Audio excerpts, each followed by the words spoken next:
இன்னும் 48 மணி நேரம் தான் கெடு. அதுக்குள்ள ஈரான் ஸ்ட்ரெய்ட் ஆஃப் ஹார்முஸை திறந்து விடணும். இல்லைன்னா மிக மோசமான தாக்குதலை நாங்க நடத்துவோம் அப்படின்னு அமெரிக்காவினுடைய அதிபர் ட்ரம்ப் அவர்கள் அறிவித்து 24 மணி நேரம் கடந்திருக்கு. இந்த சூழ்நிலையில பாத்தீங்க அப்படின்னா திடீர்னு இஸ்ரேல் இப்போ இன்னைக்கு ஈரானினுடைய மிகப்பெரிய பெட்ரோ கெமிக்கல் நிறுவனத்தின் மீது குண்டு போட்டு மொத்தமாக அழித்திருக்கிறார்கள். இது மட்டுமல்லாமல் அடுத்தடுத்து ஈரானினுடைய மிக முக்கியமான பவர் பிளான்டின் மீது இஸ்ரேல் வான்படை தாக்குதல் நடத்த வாய்ப்பு இருக்கிறதாக பல செய்திகள் வந்து கொண்டே இருக்கின்றன. அமெரிக்கா 48 மணி நேரம் கெடு விதித்திருந்த இந்த நிலையில் எதற்காக இஸ்ரேல் இவ்வளவு வேகமாக இந்த தாக்குதலை தொடுத்தார்கள்? ஈரானுக்கு ஆதரவாக சீனாவும் ரஷ்யாவும் நேரடியாக தலையிடுகிறார்கள் என்று அமெரிக்காவில் இருக்கக்கூடிய எல்லா பத்திரிகைகளும் தொடர்ச்சியாக எழுதுகிறார்கள். ஆனால் இதுவரையிலும் அமெரிக்காவினுடைய அரசு தரப்பிலிருந்து, ட்ரம்ப் தரப்பிலிருந்து இது ஏற்கப்படவில்லை. ஏன் எதற்காக சீனா மற்றும் ரஷ்யாவினுடைய இந்த ஈரான் சார்பு நிலைப்பாடை விமர்சிக்காமல் அமெரிக்கா, ட்ரம்ப் கடந்து போகிறார்கள்? இன்று இஸ்ரேல் பெட்ரோ கெமிக்கல் நிறுவனத்தின் மீது நடத்தப்பட்ட தாக்குதலுக்கும் சீனாவுக்கும் ரஷ்யாவுக்கும் என்ன தொடர்பு? இந்த யுத்தத்தில் உண்மையிலேயே ஈரானுக்கு சாதகமாக ரஷ்யாவும் சீனாவும் நிற்கிறார்களா, இல்லை இந்த யுத்தத்தை பயன்படுத்தி ஒரு மிகப்பெரிய லாபத்தை சீனாவும் ரஷ்யாவும் பெற்றுக்கொள்கிறதா? வணக்கம், இது தமிழ் குரல். நான் உங்கள் சத்யராஜ்.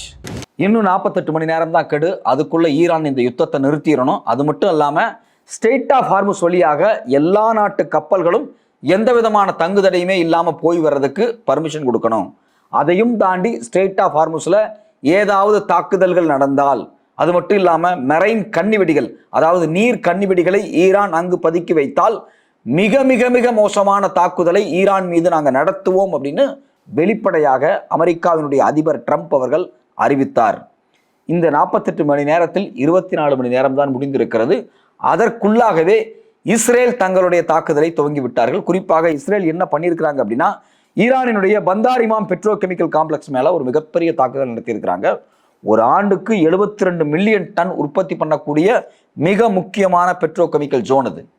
இதன் மீது தாக்குதல் நடத்தியிருக்காங்க. இதுல கிட்டத்தட்ட பாத்தீங்க அப்படின்னா 170 பேர் மிக மோசமாக காயம்பட்டிருக்கிறார்கள். இதுவரைக்கும் 5 பேர் கொல்லப்பட்டிருக்கிறாங்க.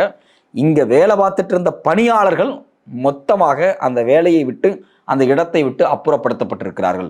ஏற்கனவே இதே போன்று ஒரு வாரத்திற்கு முன்னாடி ஈரானினுடைய பெட்ரோல் கிடங்குகளின் மீது மிகப்பெரிய தாக்குதலை அமெரிக்கா நடத்தியது. குறிப்பாக ஈரானினுடைய கார்க் தீவு, அதாவது ஈரானினுடைய இதயம்னு சொல்லக்கூடிய அந்த கார்க் தீவின் மீது மிக மோசமான தாக்குதல் நடத்தினாங்க. 90 தாக்குதல் நடத்தினாங்க. அந்த 90 தாக்குதலினூடாக ஈரானினுடைய இராணுவம், கப்பல் கட்டுமானம், அது மட்டும் இல்லாம காவல்துறை, இது எல்லாமே சிதைக்கப்பட்டுச்சு. ஒரு சில பெட்ரோ கெமிக்கல் நிறுவனங்கள், ஒரு சில ஆயில் டேங்குகள் மட்டும்தான் இதில் நேரடியாக தாக்குதலுக்கு உட்படுத்தப்பட்டது. நேரடியாக அமெரிக்கா ஈரானினுடைய பெட்ரோல் கிடங்கின் மீது குண்டு போடுவதற்கு பயப்படுகிறார்கள். அதில் எந்த மாற்று கருத்துமே கிடையாது. கார்க் தீவில் கூட அவர்கள் சில இராணுவ கட்டுமானத்தின் மீது குண்டு போட்டார்களே தவிர ஈரானினுடைய பெட்ரோல் கிடங்கின் மீது போடுவதற்கு அவர்கள் பயந்தார்கள். ஏனென்றால் ஏற்கனவே உலக சந்தையில் கச்சா எண்ணெயினுடைய விலை எங்கேயோ சென்று விட்டது. இந்த யுத்தம் துவங்குவதற்கு முன்பு ஒரு பீப்பாய் கச்சா எண்ணெயினுடைய விலை $72 இருந்தது. இப்போது $109 அதிகரித்து விட்டது. இதனால் ஒட்டுமொத்தமாக உலகத்தில் இருக்கக்கூடிய பெட்ரோல் உற்பத்தி நிலையங்கள், LNG, LPG தட்டுப்பாடு ஏற்படுகிறது. விலை உயர்வு அதிகமாகுது, இன்ஃப்ளேஷன் அதிகமாகுது. பல நாடுகளில் உற்பத்தி நேரடியாக பாதிக்கப்பட்டிருக்கு. குறிப்பாக ஐரோப்பிய, அமெரிக்க நாடுகளில் அந்த நாட்டில் பயன்படுத்த, ஃபார் எக்ஸாம்பிள் இப்போ பார்த்தீங்க அப்படின்னா ஃபெர்டிலைசர், உரம் தயாரிக்கக்கூடிய நிறுவனங்களுக்கெல்லாம் பெட்ரோ கெமிக்கல் நிறையா தேவைப்படும். அங்கே எங்கேயுமே இப்போ உரம் தயாரிக்கிறது இல்லை. எல்லாமே தற்காலிகமாக 2 வாரமாக நிறுத்தி வைக்கப்பட்டிருக்கிறது. குறிப்பாக அதனுடைய உற்பத்தி அளவு சரிந்திருக்கிறது. இது ஏதோ உரம் தயாரிக்கக்கூடிய 1-2 நிறுவனங்கள் மட்டும் கிடையாது. ஒட்டுமொத்தமாக உலகத்தில் இருக்கக்கூடிய மிகப்பெரிய நிறுவனங்கள், உற்பத்தி நிறுவனங்கள், யாருக்கெல்லாம் LNG, LPG, crude oil, petrol தேவைப்படுகிறதோ அவர்கள் எல்லாரும் உற்பத்தியை தடை பண்ணி வச்சிருக்கிறாங்க. குறிப்பாக ஐரோப்பிய நாடுகள்ல. ஆனா சைனாவோ ரஷ்யாவோ இதுல முழுக்க விதிவிலக்கா இருக்கிறாங்க. குறிப்பா சைனாவை பொறுத்த வரைக்கும் பாத்தீங்க அப்படின்னா இவங்களுடைய உற்பத்தி பாதிப்பு அடையவே இல்லை. இதுக்கு மிக முக்கியமான 2 காரணங்கள் இருக்கு. ஒன்னு பாத்தீங்க அப்படின்னா, இந்த யுத்தம் துவங்குவதற்கு 2 மாசத்துக்கு முன்னாடியே, கடந்த ஆண்டு டிசம்பர், ஜனவரி மாதங்கள்லயே ஒரு நாளைக்கு கிட்டத்தட்ட 3 லட்சம் பேரல் குரூட் ஆயில அதிகமாக இம்போர்ட் பண்ண ஆரம்பிச்சாங்க சைனா. கிட்டத்தட்ட 16% அதிகமாக ஒரு நாளைக்கு இவங்க வந்து எக்கச்சக்கமான க்ரூட் ஆயிலை வாங்கி அவங்களுடைய கிடங்குகள்ல சேமிச்சு வச்சாங்க. ஒரு நாளைக்கு கிட்டத்தட்ட 2 மில்லியன் பேரல் அதிகமாக பர்ச்சேஸ் பண்ணாங்க அவங்க. இதனால இன்னைக்கு தேதியின்படி பார்த்தீங்க அப்படின்னா சீனாவினுடைய க்ரூட் ஆயில் ரிசர்வ் அப்படிங்கிறது கிட்டத்தட்ட 1.3 பில்லியன்ல இருந்து கிட்டத்தட்ட 1.4 பில்லியன் பேரல் வரைக்கும் இருக்கு. இது அடுத்த 4-5 மாதங்கள் வரைக்கும் சைனாவை தன்னுடைய சுயசார்பாக அவங்கள்ட்ட இருக்கக்கூடிய ரிசர்வ் வச்சு அவங்களுடைய ப்ரொடக்ஷன் தடையில்லாம நிகழ்த்துறதுக்கு எல்லா பாசிபிலிட்டிஸ் இருக்கு.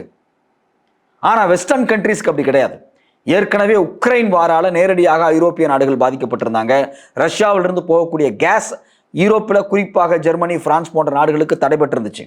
இப்போ ஈரான்ல இருந்து கல்ஃப் நாடுகள் இருந்து போகக்கூடிய பெட்ரோல் எல்என்ஜியும் நேரடியாக தடைபட்டதால உற்பத்தி அங்க மிக மோசமா பாதிக்கப்படுது. குறிப்பாக மருத்துவத்துறையில் மிகப்பெரிய தட்டுப்பாடு ஏற்பட்டிருக்கிறது. இதுல இன்னொரு பக்கம் பாத்தீங்க அப்படின்னா சைனாவில் எந்த விதமான தங்கு தடையுமே இல்லாம உற்பத்தி அதிகமா நடந்து கொண்டே இருக்கிறதுனால சைனாவிலிருந்து ஐரோப்பாவுக்கு ஏற்றுமதி ஆகக்கூடிய பொருள்களுடைய எண்ணிக்கை குவான்டிட்டி ரொம்ப ரொம்ப ரொம்ப அதிகமாயிருச்சு. அதே நேரத்தில் சைனா தங்களுடைய ஏற்றுமதி பொருள்களுடைய விலையையும் கூட்டி இருக்கிறாங்க.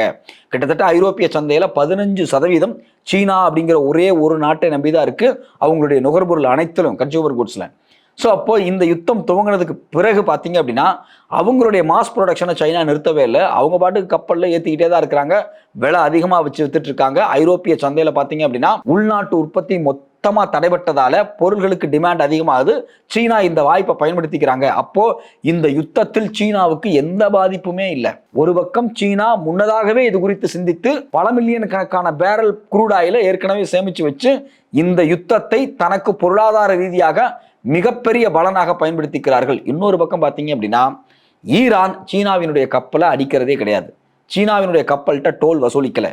சீனாவினுடைய கப்பல் ரொம்ப ஃப்ரீயா ஈரான்ல போய் எண்ணெய் வளங்களை எடுத்துக்கிட்டு ரொம்ப ரிலாக்ஸ்டா சைனாவுக்கு வந்து சேர்றாங்க. ஸோ அப்போ சீனாவுக்கும் ஈரானுக்கும் இடையில் இருக்கக்கூடிய நல் உறவு இருக்குல்ல, டிப்ளமேட்டிக் டைஸ் இருக்கு இல்லையா, இது இந்த யுத்தத்தில் சீனாவுக்கு மிகப்பெரிய சாதகமாக இருக்கிறது. இதுல குறிப்பா பாத்தீங்கன்னா ஒட்டுமொத்த சீனாவினுடைய எண்ணெய் இறக்குமதியில் 13% ஈரானில் இருந்து மட்டுமே வந்து கொண்டிருக்கிறது.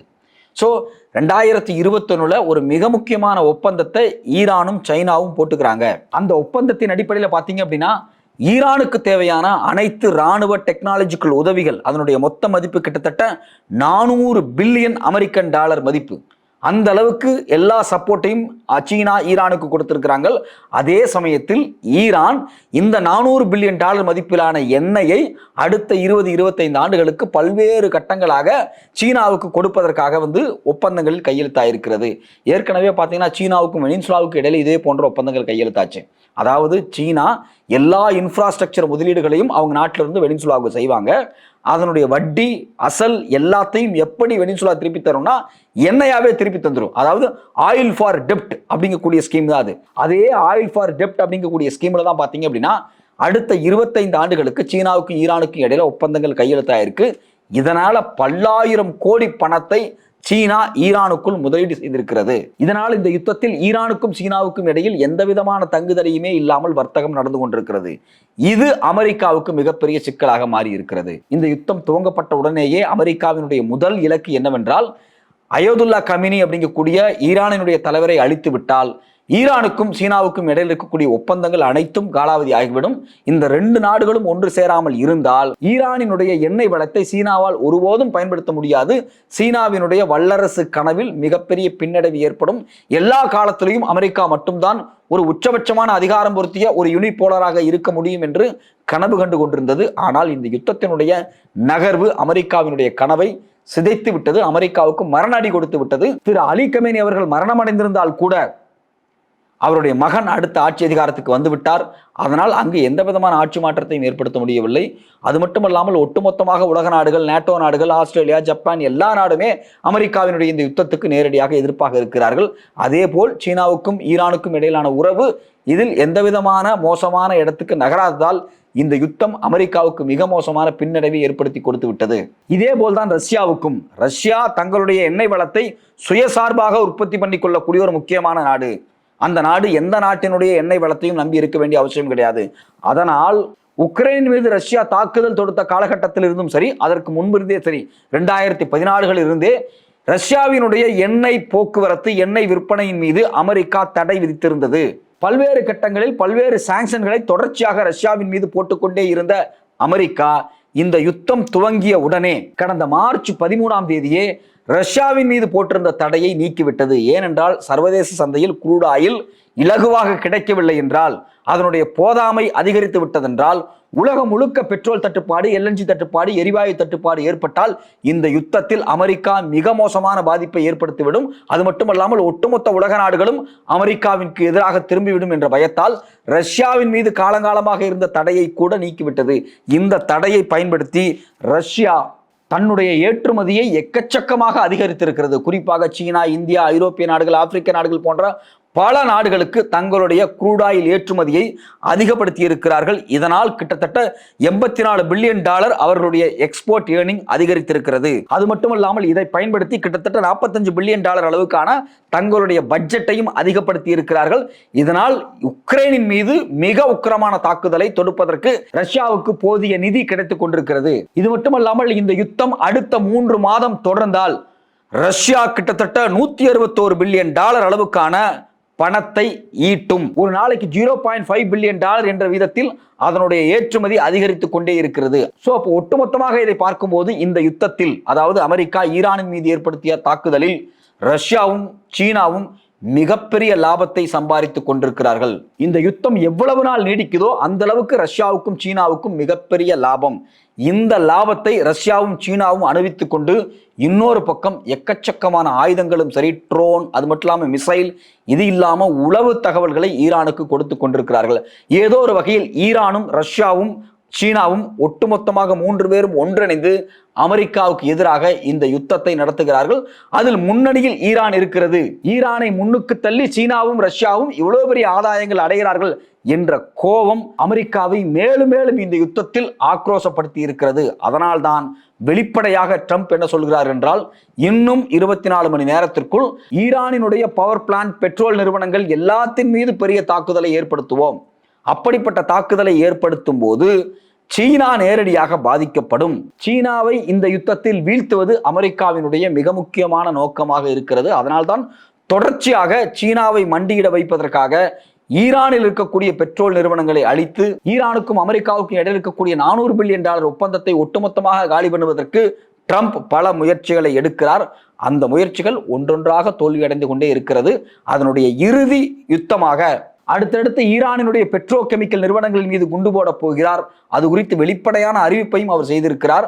அதனுடைய துவக்கமாக இஸ்ரேல் இப்ப துவங்கி இருக்கிறார்கள். இந்த யுத்தத்தில் ரஷ்யாவும் சீனாவும் ஈரானுக்கு நேரடியாக களத்தில் இறங்குவதற்கான எல்லா முகாந்தரமும் இன்னும் 24 மணி நேரத்தில் இருக்கிறது. பொறுத்திருந்து பார்ப்போம் அடுத்தடுத்து இந்த யுத்தம் எதை நோக்கி நகர்கிறது என்பதை.